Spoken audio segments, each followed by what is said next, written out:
Alex, I spent 3 hours yesterday stare battling a piece of half-inch plate steel. I'd drawn up this bracket that looked like a piece of modern art on my screen. Sleek curves, internal pockets, the whole works.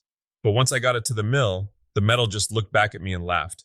The cutter couldn't reach the corners. The vibration sounded like a cat in a blender, and I realized I'd designed something that was technically possible but practically a nightmare. A cat in a blender? That's visceral, Tiger. So basically, you fell into the classic trap of it works in CAD, so it must work in the real world. Exactly. It's that gap between a digital dream and the cold, hard reality of a machine spindle. That's what we're digging into today. Design for manufacturability, specifically in metal. It sounds like a corporate buzzword, but in reality, it's just the art of not making your own life, or your fabricator's life, a living misery. It seems like a lot of folks think DFM is just about making things cheaper, but from what I'm seeing, it's actually about whether the thing can even exist without costing 10 times the budget or breaking the spirit of the machinist. It's about the spirit, Alex, truly. Look, if you're an engineer or a maker, your primary job is performance. You want the part to hold the weight or spin at the speed.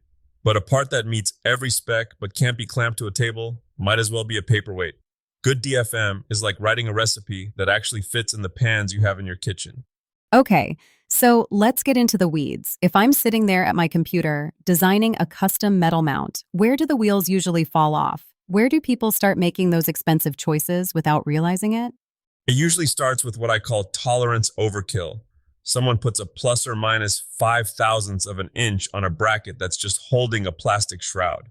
Every time you tighten a tolerance unnecessarily, a machinist somewhere has to slow down, use more expensive tools, and check the part 5 more times.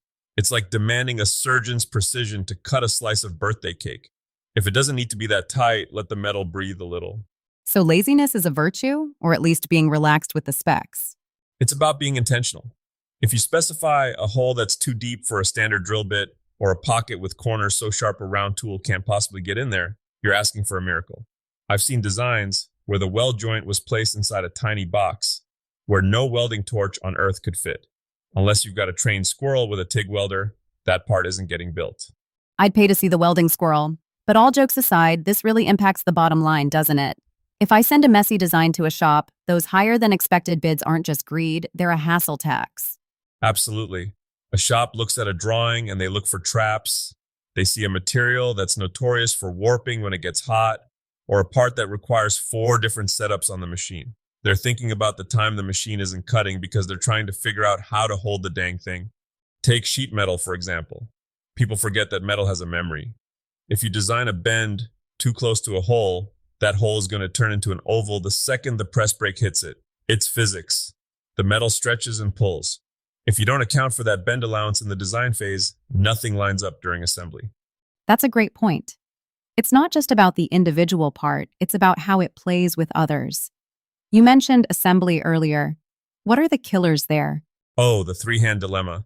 Designs where you need one person to hold the nut, one to turn the bolt, and a third to hold the flashlight, all inside a space the size of a mailbox. If you can use standard hardware, off-the-shelf bolts and nuts rather than custom-threaded mystery meat, you save a fortune. I've noticed a lot of the big players are pushing sustainability in DFM now too. Is that just more corporate talk, or is there a craft element to that? It's actually pretty practical.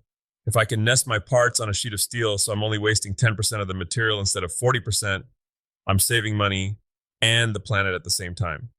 Also, picking materials that don't require toxic coatings just to survive a humid afternoon. It's about the whole life cycle, from the scrap bin to the finished product. It sounds like the key is really getting the design and production teams to actually talk to each other before the first cut is made. You hit the nail on the head.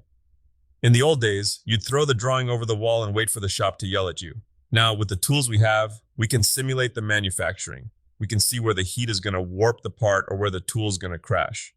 Putting in that work early might feel slow, but it's faster than rebuilding a failed prototype 3 times. So, give me a tiger rule to live by for my next metal project. All right, before you hit save, imagine you have to build 1,000 of these by hand with a hangover and a broken wrist. If that thought makes you want to cry, simplify the design. Use standard parts, give your tools some elbow room, and remember that metal is a living thing that moves and groans. Respect the material, and it'll respect your budget.